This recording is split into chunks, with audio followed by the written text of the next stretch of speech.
আসসালামু আলাইকুম। ইসলামের ইতিহাস সিরিজের সপ্তম পর্বে আপনাদের স্বাগত। আজ আমরা জানব কিভাবে আল্লাহর উপর অটুট বিশ্বাস, সাহস এবং ধৈর্যের মাধ্যমে একজন তরুণ আল্লাহর সাহায্যে শক্তিশালী জালুতকে পরাজিত করেছিলেন। এরপর আল্লাহ তাকে নবুয়ত ও রাজত্ব দান করেন।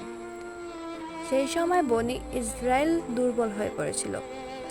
তাদের ওপর জালুত নামে এক শক্তিশালী শাসক ও তার বাহিনী অত্যাচার চালাতো। বনি ইসরায়েল আল্লাহর কাছে সাহায্য চাইল। আল্লাহ তাদের জন্য তালুত আলাইহিসসালামকে নেতা হিসাবে মনোনীত করেন, যদিও অনেকেই প্রথমে তাকে মেনে নিতে চায়নি।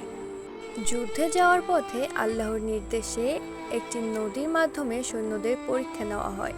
তাদের বলা হয় অল্প পানি পান করবে, কিন্তু অনেকেই নির্দেশ অমান্য করে বেশি পানি পান করে। ফলে অল্প সংখ্যক ঈমানদার সৈন্যই তালুত আলাইহিসসালাম এর সঙ্গে থেকে যায়। এই ছোট বাহিনীর মধ্যেই ছিলেন তরুণ দাউদ আলাইহিসসালাম। জালুত ছিল বিশাল দেহী ও শক্তিশালী যোদ্ধা। সবাই তাকে ভয় পেত, কিন্তু দাউদ আলাইহিসসালাম আল্লাহর ওপর ভরসা রেখে যুদ্ধক্ষেত্রে এগিয়ে যান। তিনি একটি গুলতি দিয়ে পাথর নিক্ষেপ করেন। আল্লাহর ইচ্ছায় সেই পাথর জালুতকে আঘাত করে এবং সে পরাজিত হয়।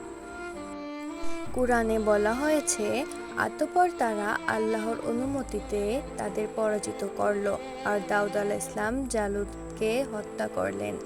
এরপর আল্লাহ তাকে রাজত্ব ও প্রজ্ঞা দান করলেন। জালুতের পরাজয়ের পর আল্লাহ তাআলা দাউদ আলাইহিসসালামকে রাজত্ব ও নবুয়ত দান করেন। আল্লাহ তাকে বিশেষ জ্ঞান, ন্যায় বিচারের ক্ষমতা এবং সুন্দর কণ্ঠ দান করেছিলেন। কুরআনে উল্লেখ আছে, তার সঙ্গে পাহাড় ও পাখিরাও আল্লাহর তাসবিহ পাঠ করত। এই ঘটনার শিক্ষা হলো, আল্লাহর উপর ভরসা থাকলে ছোট শক্তিও বড় শক্তিকে পরাজিত করতে পারে।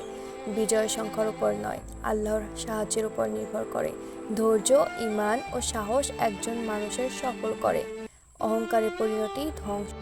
পরবর্তী পর্বে জানব হযরত সুলাইমান আলাইহিসসালামের রাজত্ব, জিন, পাখি এবং সাবার রানীর সত্য ঘটনা। এটি হবে ইসলামের ইতিহাসের অন্যতম আকর্ষণীয় পর্ব।